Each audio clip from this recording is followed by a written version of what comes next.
Over the past 5 years, my team and I have worked with over 180 plus B2B companies and helped them unlock more than 20 million in combined revenue. And the number one thing that I see holding back founders is not their marketing. It's not their offer, it's not even their team sometimes. It's them and a lack of systems. And it's not that they're not good at what they do. Actually, it's usually the opposite. It is because they are so good at what they do that the entire business has been built around their ability to step in and fix things. And now they can't step out. Here's what I mean. You have a team. You probably have some version of a project management tool. You have Slack and some processes, and you might even have a few half-finished or outdated SOPs lying around somewhere. In your mind, you already have some sort of infrastructure, but for some reason, your week still looks like this. You sit down in the morning with a plan, ready to do the work that's actually going to move the company forward. And then the first Slack ping comes in. A client question that should have been handled by someone else. A task that came back wrong. And now you have to redo it again because it's faster than explaining it to someone else for them to do it again. And by noon, your entire plan to move your business forward has been flushed down the drain. This is the most expensive problem in your business for two main reasons. Number one, because every hour that you're spending putting out fires in your company is an hour that you're not spending on your business and growing it. Number two, you're essentially paying people to watch you work instead of having them free up your time so you can do work on the actual company itself. I've seen this at companies doing 30K a month and companies doing 300K a month. The revenue does not matter, the size does not matter, the pattern is always the same. A lot of the times the bottleneck is the founder, and the business cannot scale if one person is overseeing everything. Today I'm going to walk you through the exact system that you have to build to fix this. This is not theory that sounds nice, but the actual system that's going to help you as a C-suite or a founder finally step away from the day-to-day operations and get back to the work that's actually going to allow you to scale. Let's get into it. Before the systems, I want to get really clear about something. Having a team is not the same as having a functional team, and having a process is not the same as having systems that actually lead to more of your time freedom. Most founders, CEOs, and C-suites have built a version of that infrastructure that they need, but they usually build them very reactively. The result is a business that technically has all the functions to keep the business running, with the founder or a key team player holding all of the pieces together. What we're trying to build here is a business that functions because the system is holding it all together, not you. And the real difference is whether or not you can take a vacation, step away from your phone for a day, and spend your time on work that actually moves your company forward instead of work that just keeps it running. That is the outcome. Now here are the systems. The first system is one that most people think they have, but they don't really have. SOPs, standard operating procedures. Now before you click off because you've heard this word 1,000 times, if you've genuinely built SOPs, then you probably wouldn't be watching this video. If your team keeps coming to you 5 times a day, sometimes it's not because they're lazy, and sometimes it's not because they're not smart. Most of the time it's because they don't want to mess up. And when the choice is between a decision they don't know if they're allowed to make or just asking you, they're gonna ask you. Because if they ask you and get it right, then they get to keep their jobs. And if they do something on their own and they get it wrong, then there's no backup. Your team just simply cannot read your mind. And a 5-minute Loom video recorded in a rush is not a system and definitely not an SOP. Here's what an actual SOP needs to do. It needs to answer 3 main questions. Number 1, what does this task look like when done correctly? Number 2, what are the steps I need to take to get there? Number 3, what decisions am I allowed to make on my own without asking somebody? And the third one is the one that most founders miss completely. And it is the most important one. When your team has clear decision-making authority documented, they stop coming to you for things that need permission because they don't need your permission. They handle the situation, follow the SOP, and move on, and you never even have to know that it happened. Here's how to actually start building this. Pick a task that comes back to you the most. The one where you think, why is this still landing on my plate? That is your first SOP. Sit down and document it the same way that you would train a smart new hire on their first day. 1, what is the goal of this task? 2, what does done look like? 3, what are the steps in order? 4, what tools are used at each step? 5, what are decisions that they can make on their own? 6, what is the one thing that should trigger them to escalate this task to you? Also a frequently forgotten one. This one actually should be number 1, is the trigger. What should trigger this person to do this task automatically without you having to ask? This is one SOP.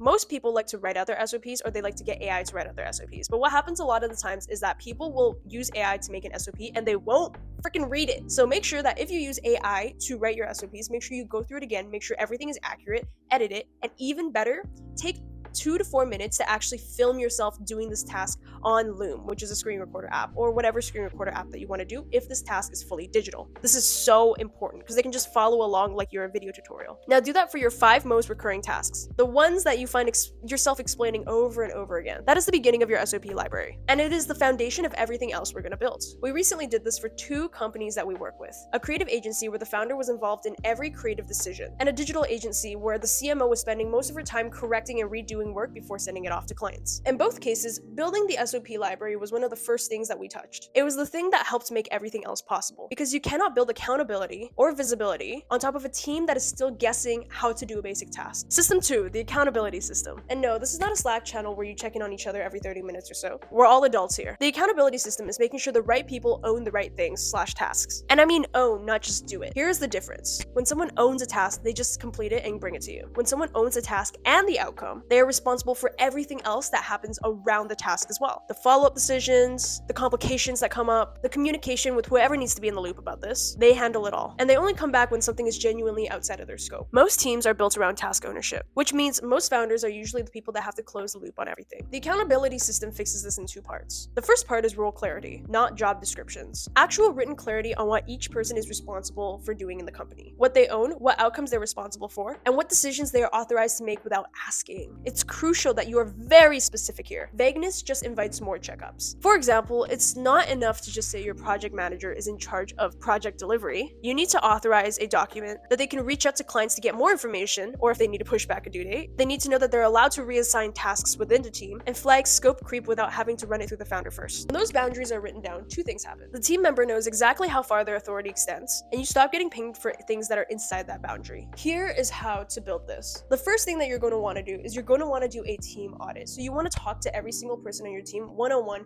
5 to 10 minutes each. You want to write down what they think their job position is. You want to write down what they are doing, every single little thing that they are doing in their role, including answering emails. You might even discover some things that you didn't even know they were doing as a bonus. Then you want to make sure you make a note of whether or not they're part-time or they're full-time. And then you also want to ask them how long they are spending on each task or responsibility they have in your company. Then you want to take note of stuff that they're good at or stuff that they like to do. Which tasks are their favorite? Which tasks are their least favorite? This will give you so much insight into your team and what they're actually doing right now. The second thing that you need to do is you need to write down your accountability bottlenecks. Where are things being dropped and what are people asking you the most about? Say, for example, you spend a lot of your time approving copy. Now you can go back and look at your team audit information and you can figure out, does your copywriter need somebody to do quality assurance for them? Who can do that best? Is that a responsibility you can give that person? Once you have made those decisions, then you can rewrite everyone's job titles and responsibilities to make sure that you have authority documented and make sure that they are the only person that is doing this task for this specific project, or however you want to categorize that.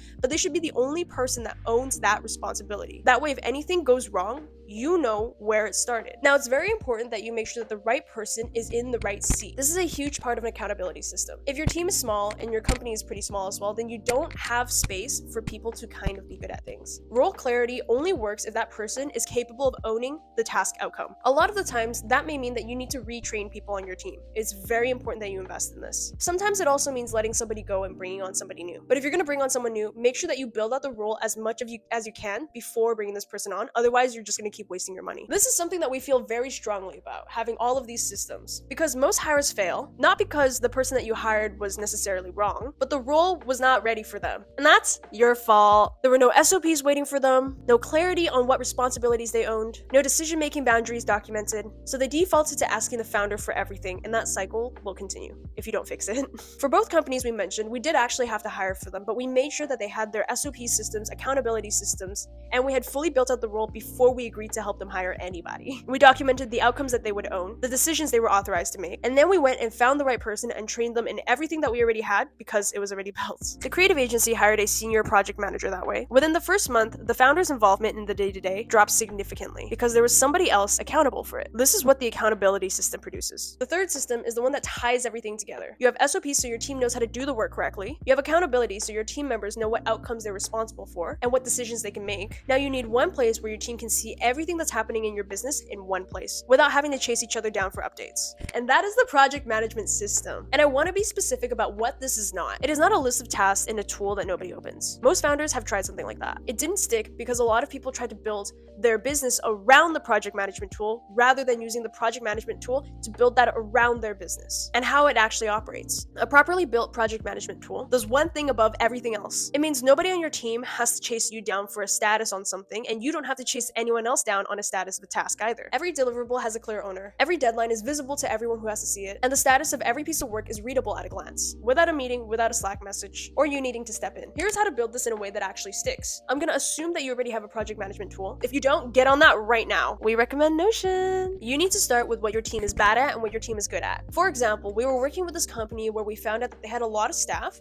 but some of their staff were just simply confused on what it is that they were doing for the client. Meaning that someone had spent 10 hours working on a deliverable for a client, but they were working on it for a client that they didn't know much about, what the scope was, and how to get in touch with the client. And so because of that, we had to build a client profile dashboard. Every bottleneck that you have, you gotta create a view for it. For example, a simple setup would be having a client portal, having that linked to client projects so you can see all the tasks in a project, separating your teams by projects within the client projects, and then kind of leaving it at that. Then you might want to have a dashboard where you can see everyone's priorities. So for Sam, what's coming up? What's due for Sam tomorrow? And then for Alyssa, what's due tomorrow? That's an easy way to make sure you're not micromanaging your team because they can see for themselves what is due and they can start pushing themselves. Then in your project management tool, you want to have another view where you can store your SOPs. This is the beginning of your SOP library. And then you also want to have another view for internal projects because it's important that you treat yourself like a client. So as focused as you are for building for your clients, be focused for building for yourself. Lastly, in the super basic project management setup, you want to have an employee space,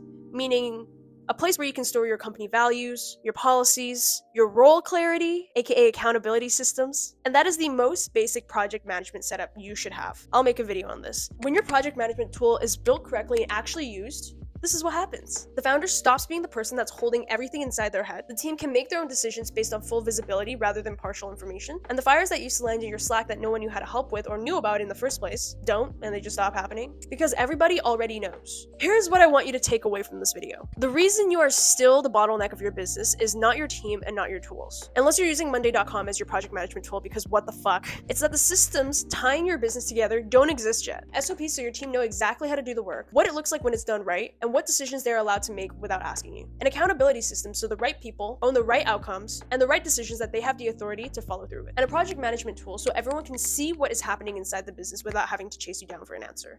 Or vice versa. Those three combined together is the difference between a business that runs through you and one that is self-sufficient enough to allow you to step back so you can actually work on the business and not in the business. Surprise, surprise. And here's the most important thing I want you to leave with today. You do not need to build this all together at once. In fact, you shouldn't. Start with the one SOP for the task that comes back to you the most and then do the rest. One system at a time, that is the order. This is your SOP.